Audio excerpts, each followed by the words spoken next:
ये आकाशवाणी रायपुर है। प्रादेशिक समाचार बुलेटिन के साथ मैं शशिकांत यादव।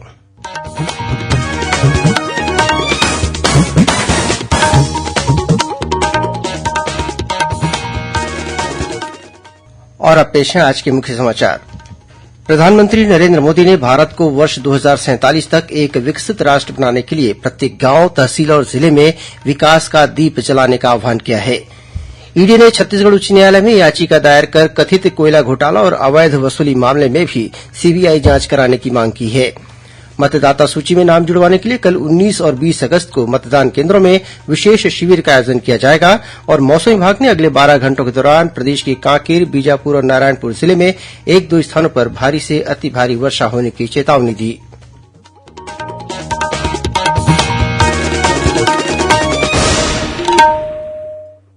अब समाचार विस्तार से। प्रधानमंत्री नरेंद्र मोदी ने कहा है कि पंचायती राज संस्थान भारत को एक विकसित राष्ट्र बनाने में महत्वपूर्ण भूमिका निभा सकते हैं।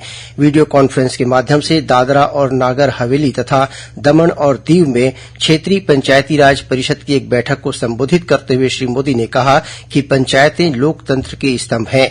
उनकी सरकार पंचायती राज संस्थानों को और सशक्त बनाने के लिए प्रतिबद्ध है। श्री मोदी ने भाजपा के जिला पंचायत सदस्यों से विभिन्न विकास पहलुओं को जन आंदोलन बनाने की दिशा में काम करने का भी आग्रह किया। उन्होंने कहा, भारत को वर्ष 2047 तक एक विकसित राष्ट्र बनाने के लिए प्रत्येक गांव, तहसील और जिले में विकास का दीप जलाने का आह्वान किया। उन्होंने जिला पंचायत के सदस्यों से प्रत्येक वर्ष प्राथमिकता के आधार पर 3 परियोजनाओं के लिए बैठकें करने को कहा। श्री मोदी ने यह भी कहा कि स्थानीय निकायों के लिए कोष कई गुना बढ़ाए गए हैं और इसमें संसाधन की कोई बाधा नहीं है। प्रधानमंत्री ने परिसंपत्ति सृजन के लिए मनरेगा बजट के हिस्से का इस्तेमाल करने की भी बात कही। छत्तीसगढ़ में होने वाले आगामी विधानसभा चुनाव के लिए कांग्रेस ने चुनाव घोषणा पत्र समिति का गठन कर दिया है। वन मंत्री मोहम्मद अकबर को समिति का अध्यक्ष बनाया गया है। वहीं समिति में कैबिनेट मंत्री रविन्द्र चौबे, डॉक्टर शिवकुमार डहरिया, अमरजीत भगत, उमेश पटेल और फूलोदेवी नेताम सहित 23 सदस्य शामिल किए गए हैं। इसके साथ ही चुनाव प्रबंधन समिति की भी घोषणा की गई है। नगरीय प्रशासन मंत्री शिवकुमार डहरिया को इसका अध्यक्ष बनाया गया है। इसमें रामगोपाल अग्रवाल, गिरीश देवांगन और गजराज पगारिया सहित 7 लोगों को शामिल किया गया है। इधर भारतीय जनता पार्टी द्वारा चुनाव घोषणा पत्र तैयार करने के लिए प्रदेश के नागरिकों से सुझाव लिए जा रहे हैं।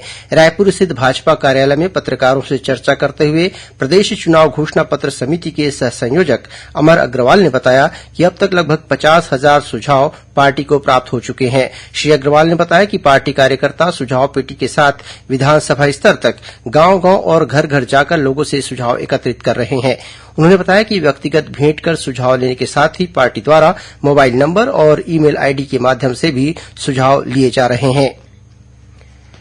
भारतीय जनता पार्टी के प्रदेश अध्यक्ष अरुण साव ने विधानसभा चुनाव के लिए पार्टी द्वारा प्रत्याशियों की पहली सूची जारी किए जाने को लेकर कहा है कि 21 नाम की घोषणा के साथ ही भाजपा ने चुनावी शंखनाद कर जीत की ओर कदम बढ़ा दिया है। उन्होंने कहा कि पहली सूची से स्पष्ट हो गया है कि छत्तीसगढ़ की सभी 90 विधान सीटों पर सभी वर्गों का ठोस संतुलन हमारी प्रत्याशी सूची की पहचान बनेगा। श्री साव ने कहा कि भाजपा ने युवाओं के साथ ही अनुभवी नेतृत्व को मैदान में उतारने का फैसला लिया है। भाजपा ने अपने प्रत्याशियों को पर्याप्त अवसर देने के लिए चुनाव से 3 माह पहले ही प्रत्याशी घोषणा का दौर शुरू कर दिया है। इससे भाजपा प्रत्याशियों को जनता से सीधे जोड़ने के लिए ज्यादा समय मिलेगा। प्रवर्तन निदेशालय ईडी ने छत्तीसगढ़ उच्च न्यायालय में याचिका दायर कर प्रदेश में कथित कोयला घोटाला और अवैध वसूली मामले में भी सीबीआई जांच कराने की मांग की है। ईडी के विशेष लोक अभियोजक डॉक्टर सौरभ कुमार पांडे ने बताया कि ईडी ने कोयला घोटाला और अवैध वसूली को लेकर राज्य सरकार को कार्रवाई करने के लिए पत्र लिखा था, लेकिन इसके बावजूद कोई विधिक कार्रवाई नहीं की गई। इससे पहले ईडी ने याचिका पेश कर शराब घोटाले मामले में सीबीआई जांच की मांग की थी।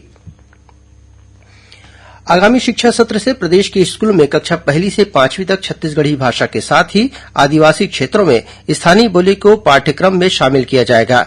मुख्यमंत्री द्वारा इस संबंध में की गई घोषणा के बाद स्कूल शिक्षा विभाग ने इसके क्रियान्वयन की प्रक्रिया शुरू कर दी है। राज्य शैक्षिक अनुसंधान और प्रशिक्षण परिषद SCERT के संचालक राजेश सिंह राणा ने बैठक लेकर कक्षा 1 से 5वीं तक छत्तीसगढ़ी भाषा के साथ ही स्थानीय भाषाओं सरगुजिया, हल्बी, गोंडी, सादरी और कुड़ुख में 15 सितंबर तक प्रथम पांडुलिपि तैयार कर प्रस्तुत करने को कहा है। इसे स्थानीय भाषाओं के लिए पूर्व में गठित की गई समितियों के समक्ष 15 सितंबर को चर्चा के लिए प्रस्तुत किया जाएगा। मतदाता सूची में नाम जुड़वाने के लिए कल और परसों यानी 19 और 20 अगस्त को मतदान केन्द्रों में विशेष शिविर का आयोजन किया जाएगा। जिन लोगों का नाम अभी तक मतदाता सूची में दर्ज नहीं है, वे इस विशेष शिविर में जाकर आवेदन प्रस्तुत कर सकते हैं। साथ ही जिन मतदाताओं के नाम या पता गलत दर्ज हुआ है, वे भी इस शिविर में उसे सुधरवा सकते हैं। साथ ही इन विशेष शिविरों में आधार नंबर को मतदाता परिचय पत्र से भी जोड़ा जाएगा। इस बीच रायपुर स्थित डॉक्टर राधाबाई शासकीय नवीन कन्या महाविद्यालय में जागरूकता अभियान चलाया गया। साथ ही महाविद्यालय से मतदाता सूची में जुड़े नवीन मतदाताओं को रिबन पहनाकर सम्मानित किया गया। इस दौरान अतिरिक्त मुख्य कार्यपालन अधिकारी एचके जोशी ने छात्राओं को मतदान का महत्व बताते हुए मतदान करने की अपील की। सद्भावना दिवस के अवसर पर आज राजभवन के सभी अधिकारियों और कर्मचारियों ने शांति, सद्भाव और एकता स्थापित करने की शपथ ली। वहीं छत्तीसगढ़ राज्य सूचना आयोग में भी सचिव जीआर चुरेन्द्र सहित आयोग के अधिकारी कर्मचारियों ने भावनात्मक एकता और सद्भावना बढ़ाने की शपथ ली। गौरतलब है कि पूर्व प्रधानमंत्री स्वर्गीय राजीव गांधी के जन्मदिवस 20 अगस्त को सद्भावना दिवस के रूप में मनाया जाता है। भारतीय जनता पार्टी के प्रदेश अध्यक्ष अरूण साव ने कहा है कि विश्वकर्मा योजना शिल्पकारों और पारंपरिक कलाकारों के जीवन में परिवर्तन लाने में कारगर सिद्ध होगी। उन्होंने कहा कि इस योजना के लिए 13,000 करोड़ रुपए का बजट आत्मनिर्भर भारत की दिशा में एक बड़ा कदम है। श्री साव ने प्रधानमंत्री का आभार व्यक्त करते हुए सभी शिल्पकारों तथा पारंपरिक कलाकारों से आग्रह किया है कि वे इस योजना का लाभ लेकर आत्मनिर्भर भारत के निर्माण में अपनी महती भूमिका का निर्वहन करें। गौरतलब है कि प्रधानमंत्री नरेन्द्र मोदी ने 15 अगस्त को इस योजना को शुरू करने की घोषणा की थी। प्रधानमंत्री ग्राम सड़क योजना के निर्माणाधीन कार्यों की गुणवत्ता परीक्षण के लिए आज से 28 अगस्त तक राष्ट्रीय गुणवत्ता समीक्षक छत्तीसगढ़ के दौरे पर पहुंचे। ये अधिकारी दंतेवाड़ा, बालोद, गरियाबंद, बीजापुर, कांकेर और राजनांदगांव जिले का दौरा कर वहां निर्माणाधीन सड़कों का परीक्षण करेंगे। कोई भी स्थानीय नागरिक इन अधिकारियों से उनके मोबाइल नंबर पर संपर्क कर निर्माणाधीन सड़कों की गुणवत्ता के संबंध में शिकायत या अन्य जानकारी साझा कर सकते हैं। इन अधिकारियों में से राष्ट्रीय गुणवत्ता समीक्षक योगेश प्रभुदास पाठक मोबाइल नंबर 9426484305 पर उपलब्ध रहेंगे। और अब पेश है मौसम का हाल। मौसम विभाग ने अगले 12 घंटों के दौरान प्रदेश के कांकेर, बीजापुर और नारायणपुर जिलों के लिए ऑरेंज अलर्ट जारी कर 1-2 स्थानों पर भारी से अति भारी वर्षा होने की चेतावनी दी है। वहीं विभाग ने गरियाबंद, धमतरी, दुर्ग, बालोद, राजनांदगांव, बस्तर, कोंडागांव, दंतेवाड़ा और सुकमा जिलों के लिए येलो अलर्ट जारी करते हुए 1-2 स्थानों पर भारी वर्षा होने की संभावना जताई है।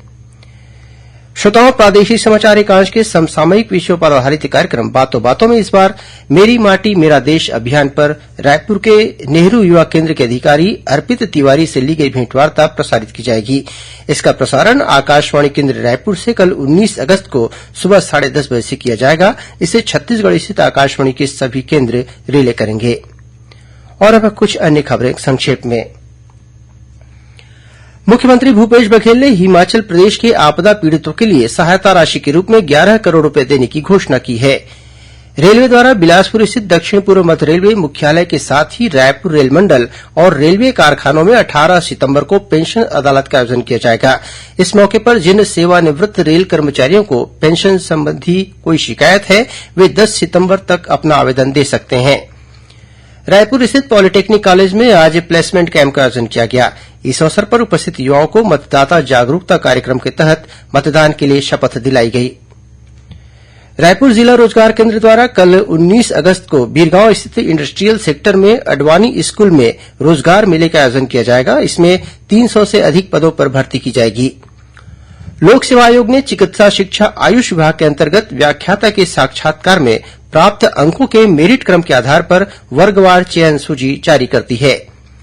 वहीं लोक सेवा आयोग ने संस्कृति विभाग के अंतर्गत पुरातत्वीय अधिकारी, पुरातत्ववेत्ता, मुद्राशास्त्री, पुरातत्ववेत्ता और संग्रह अध्यक्ष के साक्षात्कार में प्राप्त अंकों के मेरिट क्रम के आधार पर वर्गवार चयन सूची भी जारी कर दी है। छत्तीसगढ़ के प्रसिद्ध कला साधक और संगीत विशेषज्ञ महाराजा चक्रधर सिंह की कल जयंती है। इस अवसर पर मुख्यमंत्री भूपेश बघेल ने उन्हें नमन किया है। और कोरिया वन मंडल की टीम ने ग्राम सलवा के पास अवैध रूप से लकड़ी का परिवहन कर रहे 11 नग सागौन लकड़ी के लट्ठों को जब्त किया है। अंत में मुख्य समाचार एक बार फिर। प्रधानमंत्री नरेंद्र मोदी ने भारत को वर्ष 2047 तक एक विकसित राष्ट्र बनाने के लिए प्रत्येक गांव, तहसील और जिले में विकास का दीप जलाने का आह्वान किया है। ईडी ने छत्तीसगढ़ उच्च न्यायालय में याचिका दायर कर कथित कोयला घोटाला और अवैध वसूली मामले में भी सीबीआई जांच कराने की मांग की है। मतदाता सूची में नाम जुड़वाने के लिए कल 19 और 20 अगस्त को मतदान केन्द्रों में विशेष शिविर का आयोजन किया जाएगा और मौसम विभाग ने अगले 12 घंटों के दौरान प्रदेश के कांकेर, बीजापुर और नारायणपुर जिले में एक दो स्थानों पर भारी से अति भारी वर्षा होने की चेतावनी दी। इसी के साथ प्रादेशिक समाचार बुलेटिन समाप्त हुआ। नमस्कार।